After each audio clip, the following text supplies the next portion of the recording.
ಕಾಡಾನೆಗಳ ಹಾವಳಿಗೆ ತತ್ತರಿಸಿದ ಬೇಲೂರು ಭಾಗದ ರೈತರು 16 ಎಕರೆ ಪ್ರದೇಶದಲ್ಲಿ ಬೆಳೆದಿದ್ದ ಬೆಳೆ ಸಂಪೂರ್ಣ ನಾಶಪಡಿಸಿದ ಗಜಪಡೆ. ಬೇಲೂರು ತಾಲೂಕಿನ ಮಾಳೆಗೆರೆ ಗ್ರಾಮದಲ್ಲಿ ಘಟನೆ. ಫಸಲಿಗೆ ಬಂದಿದ್ದ ಮೆಕ್ಕೆಜೋಳ, ರಾಗಿ ಬೆಳೆಯನ್ನು ಸಂಪೂರ್ಣ ತಿಂದು ತುಳಿದು ನಾಶ ಮಾಡಿರುವ ಗಜಪಡೆ. 8 ಎಕರೆ ಪ್ರದೇಶದಲ್ಲಿ ಬೆಳೆದಿದ್ದ 15 ವರ್ಷದ 100 ತೆಂಗಿನ ಮರಗಳನ್ನು ಹಾಳು ಮಾಡಿರುವ ಕಾಡಾನೆಗಳ ಹಿಂಡು. ಲಕ್ಷಾಂತರ ರು ನಷ್ಟ ಅನುಭವಿಸಿದ ರೈತರು. ಬೀಟಮ್ಮ ಗ್ಯಾಂಗ್ ಹಾವಳಿಗೆ ಕಂಗಾಲಾದ ಅನ್ನದಾತರು. ಬೆಳೆ ನಷ್ಟಕ್ಕೆ ಸೂಕ್ತ ಪರಿಹಾರ ನೀಡುವಂತೆ ಆಗ್ರಹ. ಕಾಡಾನೆಗಳ ಹಾವಳಿಗೆ ಶಾಶ್ವತ ಪರಿಹಾರ ಕಂಡುಹಿಡಿಯುವಂತೆ ಆಗ್ರಹ. ಇಲ್ಲವಾದಲ್ಲಿ ಅನಿರ್ದಿಷ್ಟಾವಧಿ ಪ್ರತಿಭಟನೆ ನಡೆಸುವ ಎಚ್ಚರಿಕೆ ನೀಡಿದ ರೈತರು.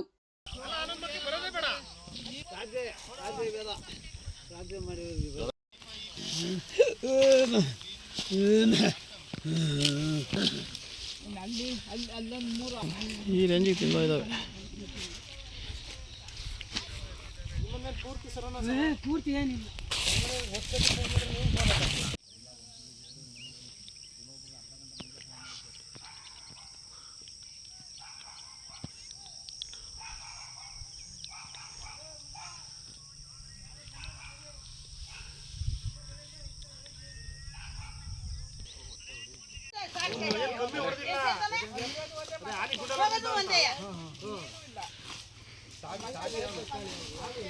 ಈಗ ಮನೆ ಮನೆನೆಲ್ಲ ಕೆಡವತ್ತು ಗೌರ್ಮೆಂಟ್ ಕಟ್ಕೊಡುತ್ತಾ ಹೋಗ್ಲಿ ಹಂಗಲೇ ಹೇಳ್ಬಾರ್ದು ನಾವು ರೈತರು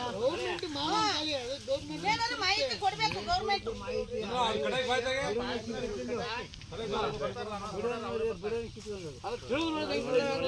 ಇಂಥ ಪರಿಸ್ಥಿತಿ ಮಾಡಿದವರು ಅವ್ರು ಏನ್ ಮಾಡ್ಬೇಕು ಆಗ ನಾವು ಅವೆಲ್ಲ ಮಾತಾಡ್ಬಾರ್ದು. ಹಿಂಗ್ ಮಾಡಿದ್ದಲ್ಲ ಗೌರ್ಮೆಂಟ್ ಏನಾದ್ರು ಮಾಹಿತಿ ಕೊಡಬೇಕು ಅಂತ ಹೇಳ್ಬೇಕು.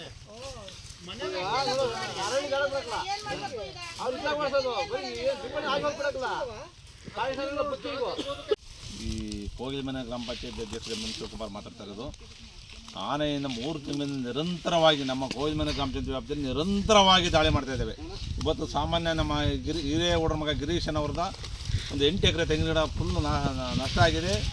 ಆಮೇಲೆ ಜೋಳದ ರಾಶಿ ನಷ್ಟ ಆಗಿದೆ. ನಮ್ಮ ಪಕ್ಕದಲ್ಲಿ ಸುತ್ತಮುತ್ತ ಇಡೀ ನಮ್ಮ ಗ್ರಾಮ ಪಂಚಾಯತಿ ವ್ಯಾಪ್ತಿ ಕೋಗಿಲಮನೆ ವ್ಯಾಪ್ತಿಯಲ್ಲಿ ಸಿಕ್ಕಾಪಟ್ಟೆ ನಷ್ಟ ಇದೆ. ನಷ್ಟವನ್ನು ಬರ್ಸಕ್ಕೆ ಶಾಸಕರ ಗಮನಕ್ಕೆ ತರ್ತಾ ಇದ್ದೀವಿ.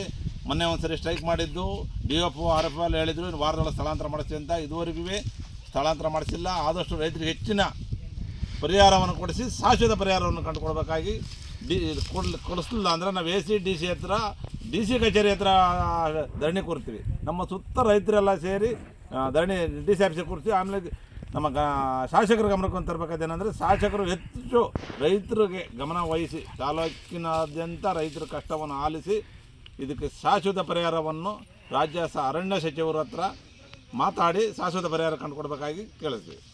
ಶಾಸಕರ ಮನೆ ಹತ್ರಲ್ಲೇ ಬಂದು ನಾವು ರೈತರೆಲ್ಲ ಸೇರಿ ಧರಣಿ ಕೋರ್ತೀವಿ. ಇದ್ರ ಬಗ್ಗೆ ಗಮನ ಹರಿಸಿ ದಯವಿಟ್ಟು ಶಾಸಕರಲ್ಲಿ ಮನವಿ ಕೈ ಮುಗಿದು ಕೇಳ್ಕೊಳ್ಳೋದೇನೆಂದರೆ ನಮ್ಮ ರೈತರಿಗೆ ಕಾಡಾನೆಯಿಂದ ಮುಕ್ತಿಗೊಳಿಸಿ ಒಳ್ಳೆ ಬೆಳೆ ಹಾನಿ ನಷ್ಟ ಇರೋದನ್ನು ಹೆಚ್ಚಿಗೆ ಪರಿಹಾರವನ್ನು ಕೊಡಿಸಿ ಆದಷ್ಟು ಸುಳ್ಳು ಹೇಳೋದು ಬೇಡ. ಈ ಕಳಸರಿ ಹೋದ ವರ್ಷದ ಪರಿಹಾರ ಬಂದಿಲ್ಲ, ಸುಳ್ಳು ಹೇಳ್ತಾರೆ. DF ಮೊನ್ನೆ ಬಂದಿದ್ದೆ 90 ಲಕ್ಷ ಬಂದಿದೆ, 80 ಲಕ್ಷ ಬರೀ ಸುಳ್ಳು ಹೇಳ್ತಾರೆ. ಹಾಗಾಗಿ ಯಾರಿಗೂ ರೈತರಿಗೆ ₹1 ದುಡ್ಡು ಬಂದಿಲ್ಲ.